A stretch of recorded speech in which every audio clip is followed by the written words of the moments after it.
Thoughts on going to Memphis and playing Memphis on Saturday? I'm excited, being back down south, closer to home, similar like weather and stuff. So I'm excited. Got a lot of people that I know is coming to the game, and just like I said, just being back down south. It's getting a little cold up here, so just being back down south and being in the warm weather, just gotta be able to adapt. But I told Bush today I'm back in my element, so I'm excited. What do you see in their defense? What makes them strong? I would say just their athleticism all around, from their front to their secondary to the linebackers, they can move sideline to sideline, and, we have to do a great job on our part. But I feel like we have athletes too, and just their defensive front, they have revamped the roster, and, got a lot of transfers. And so we just have to do our part and just do our job, and everybody do our 111. So it's definitely going to be a test, but we're excited for the opportunity, and we're excited to display what we've been working on each and every week. What do you think of Ashton's performance, Taylen? One word: crazy and electric. Just seeing him like do spin moves and hurdles and all that. It's amazing. It's awesome to watch. But he's been doing it since last year, and when he first got here in the spring. And I remember the first scrimmage, he did a crazy play. I'm like, oh, this dude's different. And so, him displaying it on Saturday really gives me joy and gives everybody joy. Just celebrating on the sidelines or celebrating in the end zone. We have our dances and stuff. So it's definitely, we're having fun. Why do you, outside of just like toughness and strength, why do you think he's so good at it? Is it his vision? Is it his awareness? Because it seems like he knows when to peek over his shoulder and stiff arm a dude, and then know that 2 seconds later a guy's going to be undercutting him, so he hurdles him and then he protects the ball. Outside of just strength or toughness, why is he so good at it? He has a great feel for the game. His instincts are, top tier, and so the more confidence he gets, the more you see it. Especially this year, you can see it. Just his mentality and the way he runs the ball is really good and really special. And once he's rolling, it's hard to stop him. So that's all I would say. You're pretty good at the NIL game. And when this season is over, how do we get Ashton more on NIL deals? I would say, just text him, DM him, do all that. He's always in for it. He's always. That's the thing about him. He's not a me guy. He's a we guy. So he's always looking for it. So don't be shy. I'll say don't be shy to text him, DM him, email him, text Mike Walsh. So just I'll say that. You know him better than anybody out here. What would be good ideas for him? What would he be good at? That's a good question. I think he'll be good at everything. I would say, the hat. Of course, the hat had to rep Ashton's hat today. Any food he loves to eat. So I would say anything, especially because being out in Boise and just being out in the community, he loves doing that. Just being with kids. So anything. What type of car? Like you're driving your rig, Riley's got his rig. If you could see Ashton Jeanty in an NIL deal with a particular type of vehicle, what vehicle you think fits his personality and his game? I'm a Ford family. I'm in the Ford family, so I gotta say, a Mustang. I gotta say a Mustang. He's you see the speed, you see the acceleration, you see all that, the turns, the quick agility. So I would say a Mustang. We gotta keep it in the Ford family. The electric Mustang. The electric, yeah, the quick one, 0 to 60. 0 to 60. How great was it to get Mason back, especially a week where you guys are down 2 guards? I would say it was really good, him being able to step up, especially in practice and in the game, just being ready, watching film and just doing all that. I'm really proud for him, how he handled it and how he just came and attacked it. You could see in his eyes, on Saturday, I knew he was ready to go, and he was really detailed and really the communication down the line was really good. So I mean, he didn't miss a step, so that's why I'm proud of. It seems like every week you guys have a different lineup there in the line. Just how deep is the group, and how, you know, what's it like knowing that no matter who's playing, you have the confidence that they can protect you? It's a really deep group. I feel like you know, we have what we harp on all the time is just building dependable depth. And you know, if one guy goes down, you know, the next guy is expected to hold that standard. You know, hold that standard of just knowing your P's and Q's, knowing the details that go about doing that. And Coach Keene and Coach Potter do a great job, you know, getting them ready for the game and what to expect. So I mean, it's props to the O-line, props to Cade on leading them, and props to our coaches. So. The two tight ends we talked to earlier today, they had really good game blocking. From what you see when there's two guys on the same side, what does that do for the offense, and what does that do for the running game? I would say, you know, it gives us, you know, confidence, you know, and especially like on my run, you know, I had Riley and Matt rimming for me, and when I see that and I see two blockers, I'm like, yeah, I like that. So just having that extra, you know, we can go 11 personnel, we can go 12 personnel, 2 tight ends, 1 tight end. Sometimes we did 3 tight ends in the game. So just having that versatility is really helps the line, really helps me, and really helps, you know, the pass game, because we can pass, and our tight ends, we can pass with the tight ends, and we can run block. So we definitely versatile with that. What do you think of Emacs? Crazy too, you know, crazy just being able to make one guy miss and just get vertical. I mean, that's when I see that, you know, I love it. I love that, you know, and I feel like he's been displaying that every single game, and day in and day out, you know, I can call on him to, you know, make a play when a play is needed. So How much better can the downfield passing attack be than what we've seen so far? definitely can. We have to be more consistent on our keys, and, you know, just being on the same page.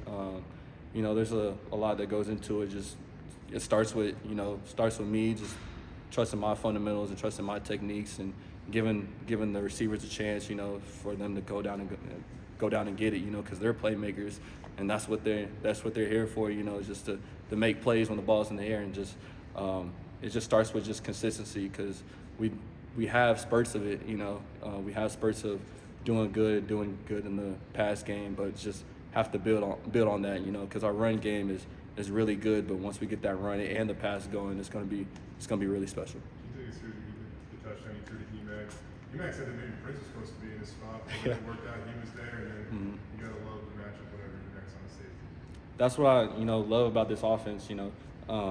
I mean, Prince was supposed to be there, but, you know, they can mix and match, and they know how to do both, you know. So, you know, I saw Emac one-on-one with their safety, so love that matchup, you know. Prince too, you know. So definitely, when I see that, I'm just thinking, you know, give my guy a chance, because he's gonna get it. And once he had that route and beat him, I was like, this touchdown is we call it church. So definitely wanted to run down and celebrate with him, and so that was really fun.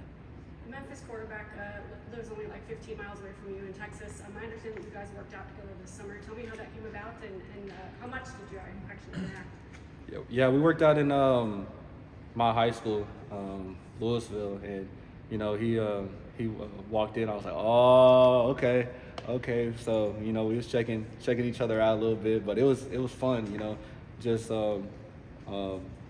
working out with him, because, you know, I had my receivers there, and, you know, Static, EMAC, you know, the Texas people. That's what's cool about us all being in the same area. So just seeing how he threw the ball, you know, I respect him a lot, you know, and just being from the same region, being from Dallas, you know, definitely can spin it, definitely can throw the ball anywhere on the field, and his IQ is really second to none. So definitely going to be a challenge for us, but, you know, we have all the respect, like I said. Was he throwing Emac and Cobbs, or do you have his own guys there? He was throwing Emac and Cobbs too. He was throwing it. So you know, they saw it a little bit too. So yeah, definitely. It was definitely we having fun. You know, little trash talk. It's a little healthy sometimes. You know, so but definitely had fun spitting it, because, you know, just routes on there, just being out there grinding, especially in the Texas heat. You know, gotta have fun, especially just talking to him, just picking his brain. He's picking my brain on stuff. So definitely have fun. Did you play him at all at high school or? I didn't. He went to he was in 5A, but Ashton played him in high school. So he told me a couple of highlights of when he played him. He definitely had some dogs and has some really good players there. So they were a really good program and were really successful. So definitely we have to be ready for it. Just from the workouts, what do you see from him? Yeah, like I said, he's really, his IQ is, second to none, like I said, and just the accuracy and his arm strength is really, he could throw it anywhere, and it's on time. His footwork is crisp. So definitely impressed by him. Did you guys bring up this game at the time that you guys were doing this? Say it again. Did you guys bring up this game? I mean, Oh, we had to. We had to. We knew we played each other. So, we had a little healthy trash talk, a little glimpse of that, glimpse of there. I'm like, yeah, I know you like them receivers I have right there. So just had a little trash talk. Doesn't hurt. How'd that get set up? Or did you already know before? Or how did that get set up? Yeah, I would say I knew him, but I didn't really know him, if that makes sense. But like I said, like it's 15 minutes away, and he was at home. He was at Dallas at the time, and I had my receivers there, so just hooked it up, and just grinding, just getting that work in. So it's all fun at the end. How much more are you astute with this offense now, understanding maybe than you were going into Washington? It feels like you're just way more comfortable now, just period. Like, it feels like you're gonna pop, man. I would say it first starts with my communication, my communication to Bush, my communication to my receivers, and just get on the same page. Washington, that was the first time ever, playing live with the offense, so just each and every week learning from what I did and learning what we did well and what we didn't do well, and just putting people and putting me in a position to succeed, and just trying to do what I have to do and just be consistent with that. And like I say all the time, Bush is always harping on me and always on to me with the things I have to do. So it's just carrying it over week by week.